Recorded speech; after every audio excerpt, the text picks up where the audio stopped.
Mentaliti penyimpan emas yang tenang. Ramai orang tanya saya, kenapa penyimpan emas ni relax je? Harga naik mereka senyum, harga turun pun mereka senyum. Jawapannya mudah. Penyimpan emas yang bijak tidak fokus pada harga hari ini. Mereka fokus pada nilai jangka masa panjang. Sebab itu saya selalu pesan, kalau setiap hari kita risau harga emas naik atau turun, kita akan menjadi penat. Tapi kalau kita set mindset kita macam ni, harga emas naik, saya happy. Harga emas turun, saya lagi happy. Kita akan bebas daripada tekanan. Harga naik, bagus, simpanan kita akan semakin bernilai. Harga turun, bagus juga, kita dapat peluang beli lebih banyak emas kita. Mindset ini hanya wujud bila kita simpan emas secara konsisten. Kalau kita beli sekali-sekala ikut emosi, memanglah setiap perubahan harga itu akan membuatkan kita risau.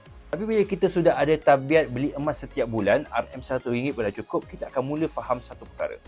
Emas bukan untuk dispekulasi, emas untuk dilindungi. Orang yang pegang prinsip ini, mereka akan tenang, mereka akan konsisten dan mereka akan menang dalam jangka masa panjang. Untuk memulakan simpanan emas bersama Public Gold, anda boleh hubungi saya dan jangan lupa share, follow dan juga like untuk info lain tentang emas.